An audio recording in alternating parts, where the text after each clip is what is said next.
allow me to introduce you to the guest from Broadview, the Director General of ESA, Jan Werner, the head of the Japan Aerospace Exploration Agency, Mr. Naoki Okumura, Krishnamurthy representing the Indian Space Research Organization, ISRO, and we have Mr. Chu Da-Chu, the head of the China National Space Administration, and last but not least, from our host country, the chairman of the Israel Space Agency, Mr. Isaac Ben Israel. It's a privilege to have you on the floor, gentlemen. And I would like to ask you, when you raise your questions, maybe you could be so kind to introduce yourself quickly also, and maybe also name the media you are representing. And we're happy to start now, I think, when Charlie Bolden is arriving. He just steps in. So we have half an hour for this press conference. Dear colleagues, you're welcome. Please raise your questions. Okay, I've first one from that gentleman, Peter. Asaf. Do you hear me? Yeah.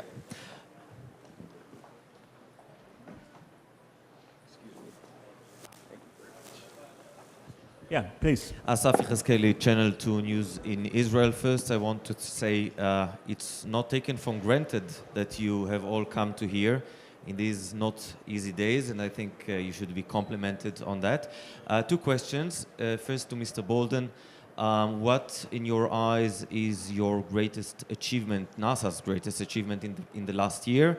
And for the distinguished guest from China, Mr. Chu, have you seen the film The Martian? Because it seems lately that China always comes to the rescue at some point. And is this kind help a part of your vision? Yes, he wants to start. Maybe Mr. Da-Chu starts with his Hollywood experience.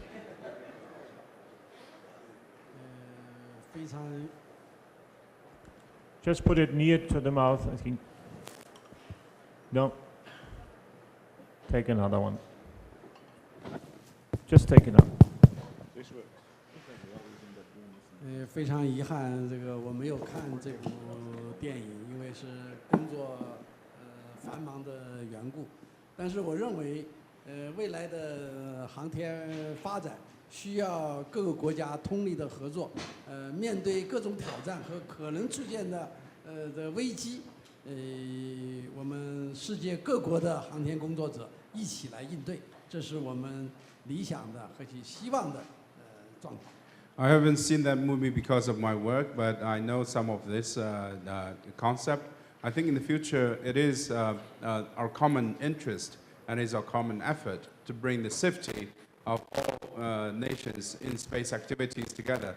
And I think we're relying on each other on this security and safety of our people in outer space.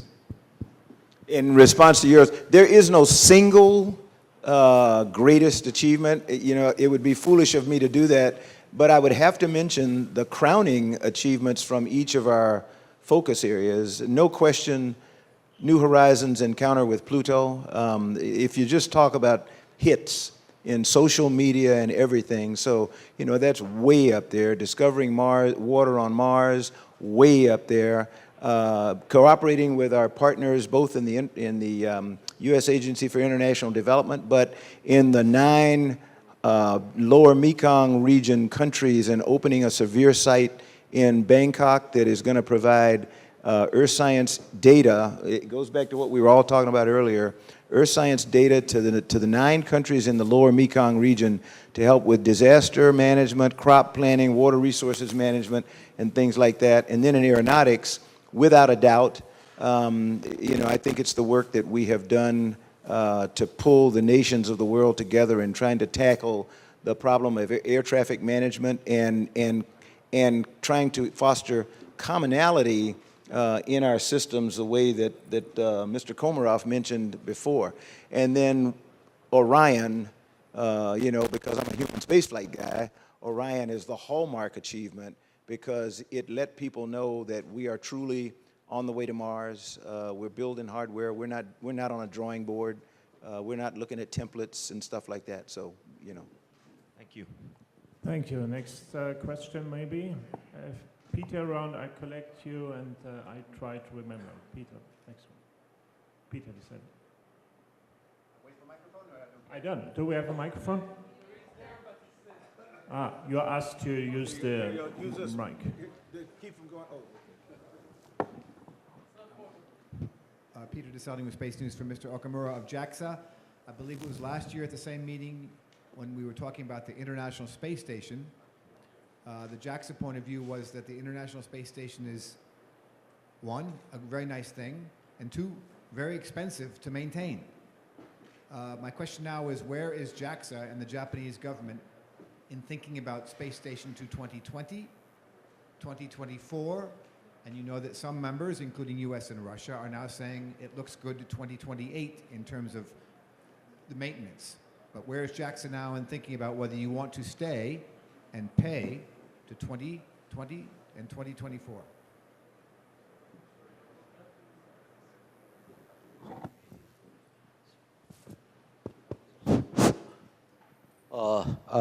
On that question, at that moment, Japanese government have not yet concluded under discussions. But Ministry of next responsible for budget, research and R&D budget. As I told you, you see, they hoped to prolong until 2024.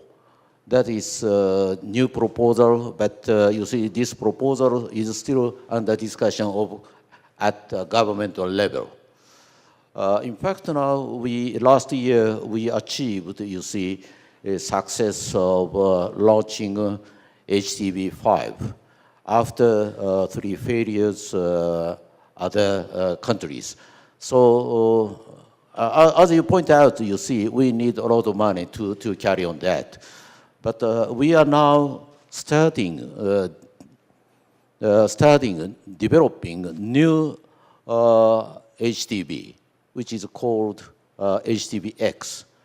But this is just, you see, we proposed, how can I say, to obtain the next year's budget. But this conclusion will be obtained early next year as a diet.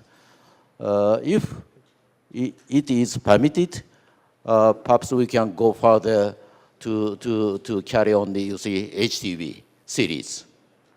That will be a further contribution to ISS. Thank you. Thank you very much. I have this gentleman here. I give him my mic. I think it's much more easier.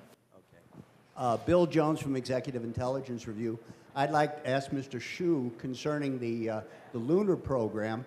There has been much discussion with regard to the possibility of mining the resources of the moon. A lot of discussion in China with regard to its program, more so than in the other countries. Professor Ouyang Ziyuan, in particular, has talked about mining helium-3 on the moon, you know, as a resource for future fusion energy production. But there has been no official statement with regard to that. If you could say something about how you view the moon as a possible source of future resources for humanity, and is this a part of the program that you're working on?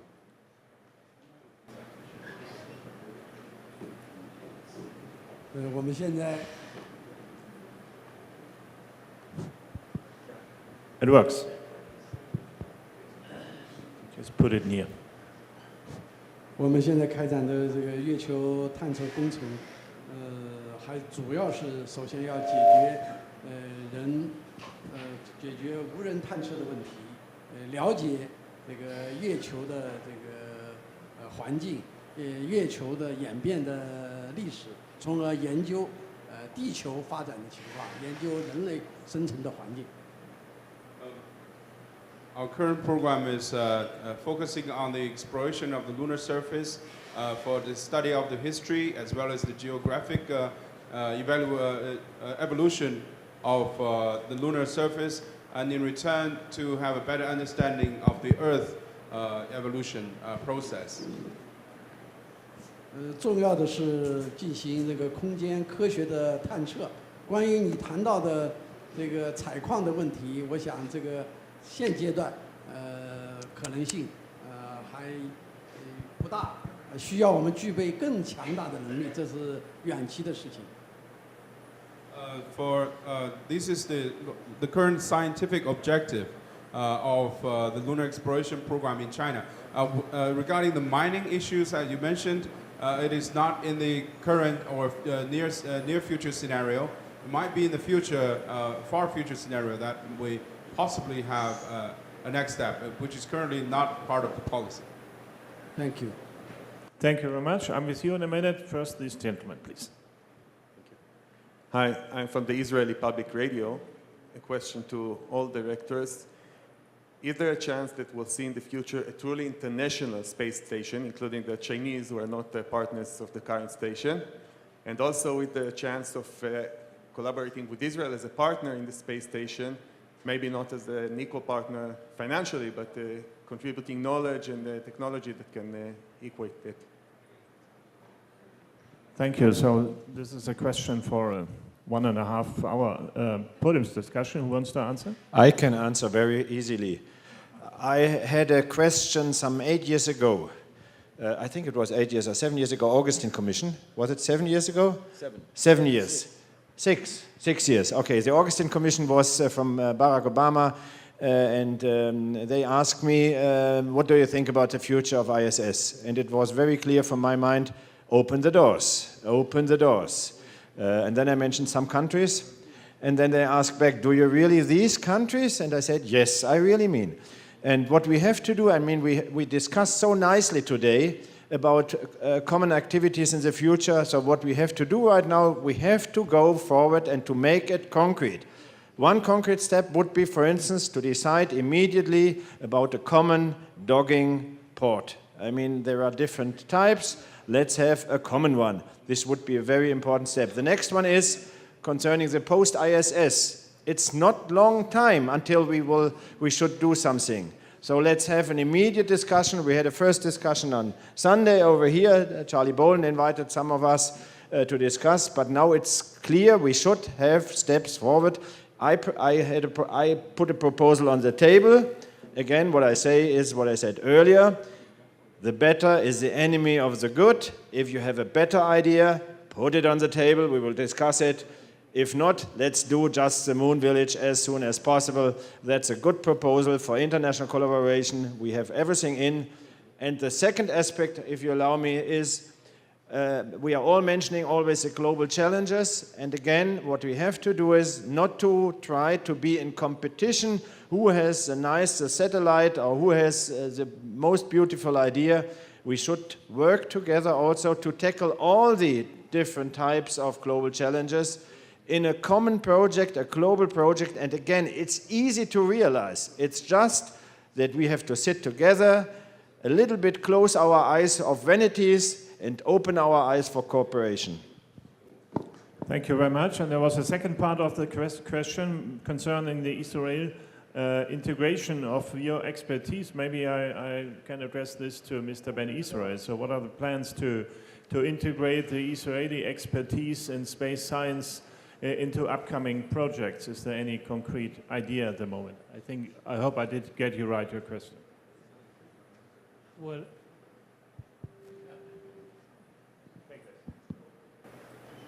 Well, Israel is a small country, as you know, so we cannot have our own missions, especially not manned missions, but we can participate.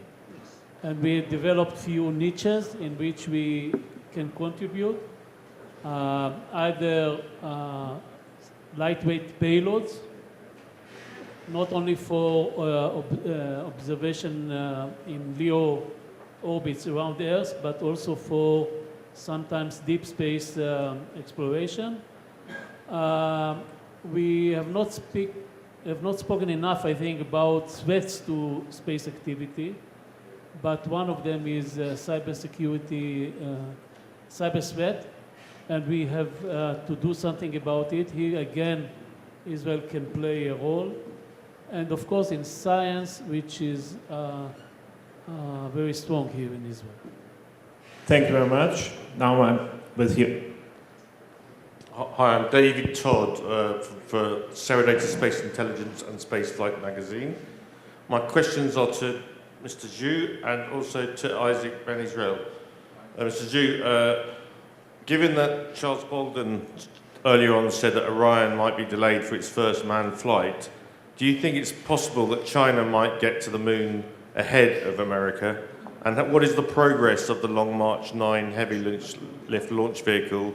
And also, have you got a lunar lander program?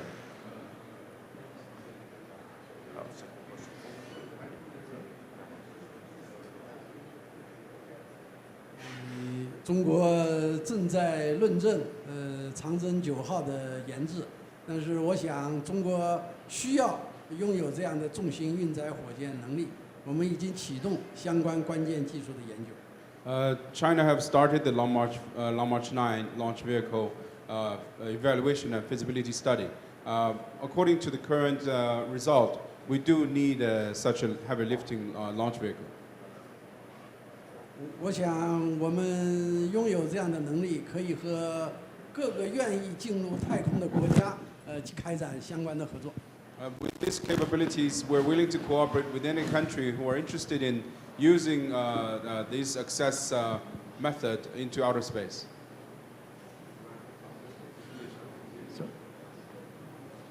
我们这个现在月球探测方面还是开展的是无人探测活动。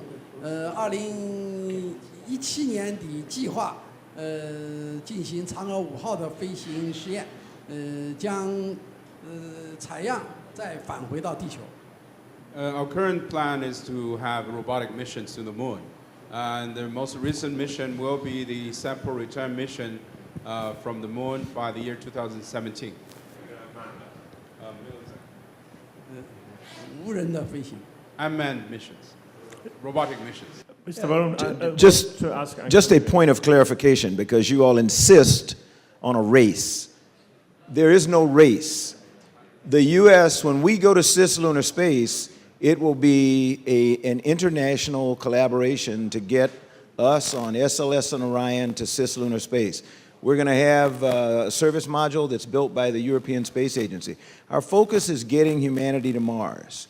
And we see cislunar space for about a 10-year period of time as a necessary area close to Earth, close enough that we can develop the technologies that we need, that we can perfect what we do with the human body such that when we start the real trek to Mars over months, that internationally we are prepared to do that. So that's why I keep saying over and over and over again, there is no race. We're looking to collaborate to the greatest extent possible.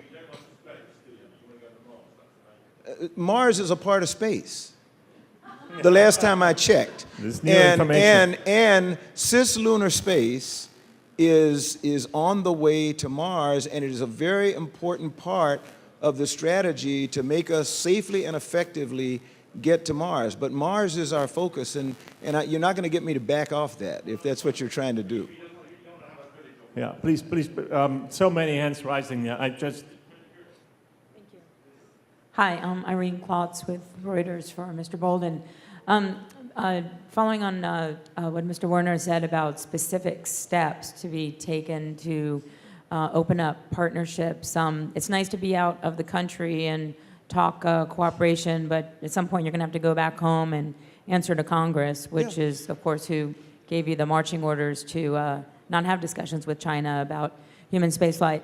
Is there anything from your experience in this job or your previous job that gives you some ideas for how to form a bridge here?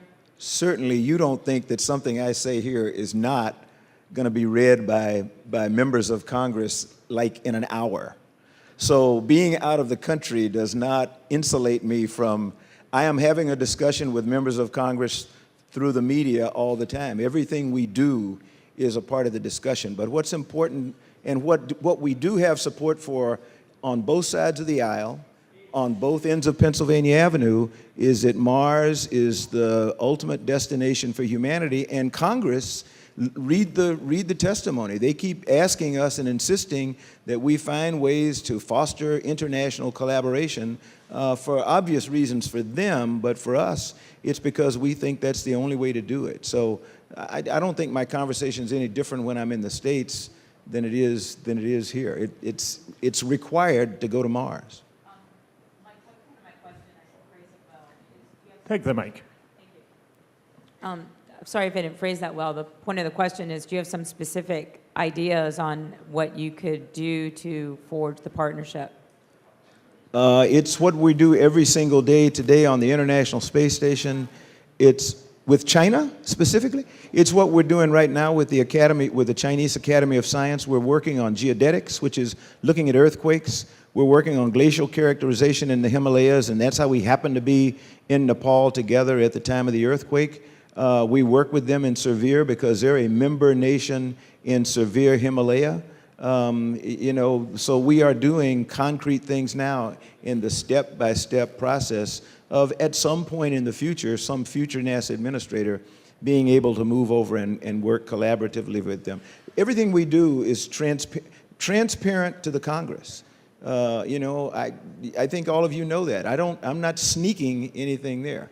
But we're really looking hard at what can be done in the future to collaborate with China, Russia, the European Space Agency, and everybody in making the journey to Mars affordable, doable, and sustainable, because it's going to take all of us working on this to be able to do that.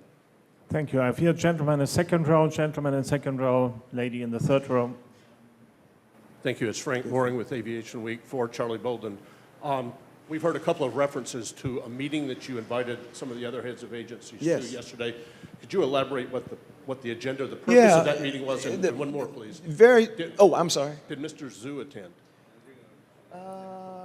Mr. Zhu was not there at the time, but Mr. Zhu was invited and was intending to be there. So you'll have to ask him, why he didn't make the meeting. But the important thing, Frank, was that it was not just the International Space Station partners. It was the head of every agency who was here and chose to come. It was open, and it was intended to be a very informal one-hour session where we listened. Mainly the International Space Station partners were listening to the non-station partners about how they felt they could best be involved in the journey to Mars. And that's where you heard several of us say similar things today. It's because we came away, I think everybody understood that the U.S. is not against the moon. The U.S. is going to be operating in the lunar vicinity for 10 years. We are not going to be, that's enough, yeah, okay. Thank you. Pass the floor to this young gentleman. Thank you. I have a question for Mr. Xu. Since I'm graduated from the same university from yours, Harbin Institute of Technology, so I'm very excited to see you here. So I'll ask you a question instead of collaboration. This question goes to space debris. So I heard a lot of projects about landing on the moon, on Mars, but I think China also must be investigating some projects about space debris. So can you generally introduce something about this, and what is China going to do with space debris problem? Thank you. 中国一直重视这个航天这个飞行的安全问题，所以对空间碎片也加大了这个研究的力度。China started this space debris program very early. We have started the investment in the space debris research programs, and we pay great attention to the space traffic management and security. 我们在火箭设计、卫星设计就考虑了它的离轨的问题。We consider the passivation process even during the designing phase of the satellite the launch vehicle upper stage and the satellite end of life stage. 最近我们国家航天局又专门成立了空间碎片研究中心，这个中心也是设立在中国科学院。Recently, we also have established a CNSA Space Debris Research Center, which is also located under the Chinese Academy of Sciences. 我想随着空间活动的日益频繁，各个国家，包括我们今天开的大会，应该对空间碎片的这个进行更加严格的这个管控，制定相关的规则。I think in the future, when we have more increasing space activities among the member states, especially we're sitting today, space debris will be an issue where we need to have more stringent and strict restrictions and regulations guiding the generation of space debris. 从事航天的同志希望航天活动是安全的，所以就要对空间碎片进行观测、进行管理。The people involved in space activities want to have security and safety in outer space, so we need to have management and observation of space debris. 谢谢。 Thank you. Thank you very much. And I'm sorry, with the young lady. Hi, Kat Robison with Talking Space. This question is for Bolden, but also I would invite comment for everyone with intentions to going to Mars. This morning I was able to ask Buzz Aldrin what he thought the single largest challenge facing Mars was, and he answered that focusing on the return flight. So I would invite your comments on both that, Mr. Bolden, and also what you see as your single largest challenge in getting to Mars. And once again, congratulations to India for being the first nation to get there on the first try. You know, I'm not going to tell you, I don't have a crystal ball, but I can tell you what the experts tell us. We are looking at the most critical challenges to putting humans on Mars, and that includes, because we're not talking about a one-way trip. So I will stipulate that Buzz is correct about coming home, but that's what we intend to do, so that's a given. Three things. One, in-space propulsion. We have got to get faster transportation to get to Mars, and we're working with that with many of the partners, with academia and industry. Second is radiation protection for the crew. We are comfortable that crews will not be killed in transit and return to Mars, but our focus is on quality of life upon return. And so we need to be able to protect our crews better, and everybody, I think, is working on that. And the third one, and the one that right now is probably the hardest, is what we call entry, descent, and landing. That is, how do you put 20, 30 metric tons on the surface of Mars without having it be in 1,000 pieces when the crew gets there 3 years later or however many years later. So those are the three technological and human physiology challenges that I know of, and somebody else. Yeah. So for me, the biggest problem is the question of the health of the astronauts. Meaning, you see, Apollo 13, they had a problem, a technical problem after 2 days or something like that, but they could return within 1 week. Fine. Now, just assume you have after, let's say 1 month, you have some terrible sickness, some terrible disease or whatever. Today, it would take you at least 1.5 or 2 years to come back. So this is, for some diseases, it's too long. So therefore, what Charlie said, to have a much better propulsion so you are faster, because you cannot just turn and say, okay, I go back. So this is, for me personally, the biggest challenge for Mars, and I don't see an easy solution for that in the near future. So all the others are, of course, right, but this one, the health problem, is for me the very special issue.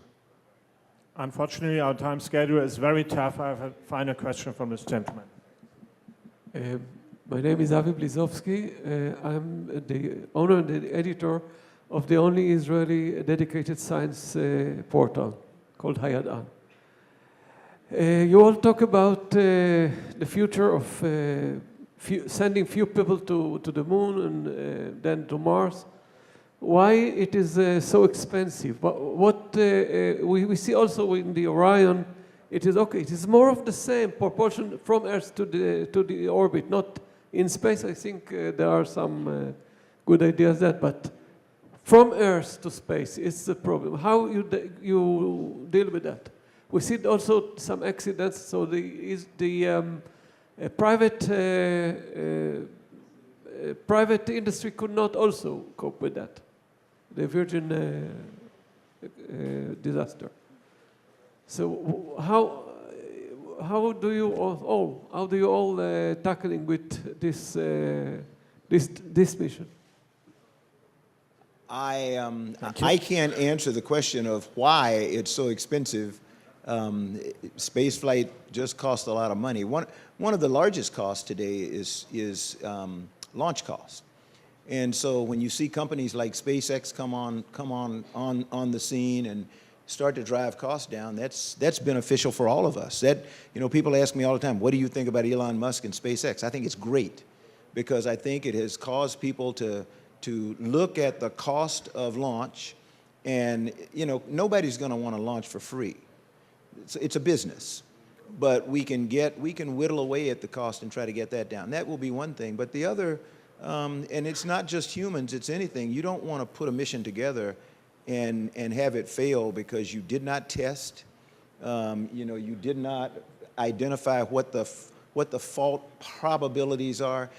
When we put something together, it is amazing how thorough we all tend to be on trying to determine how can this thing fail. And as a general rule, when we lose a vehicle, it's because we either didn't, we missed it somehow and we didn't know it could fail this way, or something slipped through the cracks, whether it's workmanship or we accepted a risk and it bit us. And I think all of you knew with shuttle, we never solved the problem of shuttle main engines in terms of getting rid of every single critical failure there, and we never will. But that's, you don't have to. You put in place several things. You either change the design, you put procedures in place, or last resort, you provide a way for the crew to escape if it's a human mission, and then you go fly. And that's the business we're in. So for someone to say, well, you can't fly until there's no risk, we'd never fly. And it's worth the risk, in my estimation, to do what we do. But at the same time, you see, when you're really responsible for what is going, then you see the situation quite different to what you see it from outside. So I'm quite sure when Charlie Bolden is on the launch pad, or when I am on the launch pad and there is a European astronaut of whatever nationality, and you see him or her entering into the capsule to fly, then I have heartbeat. I am really nervous, because I think, okay, what did you do? You allow that he is now entering this capsule. Hopefully, they put enough money into the system so that it is secured and safe. And that's the same for you.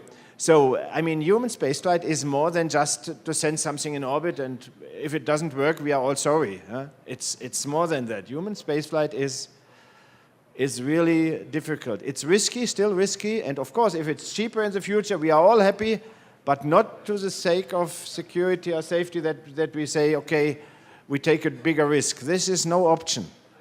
Thank you very much, Jan Werner, Charles Bolden. I'm sorry, I hate to cut a long story short, but my obligation is to follow the timetable. And for this, we are already, I think, some minutes over time. So I would like to express my thanks to you gentlemen on the floor. Thank you for being with us. And thank you, dear colleagues, joining the press conference. Have a nice afternoon attending the Congress. Thank you.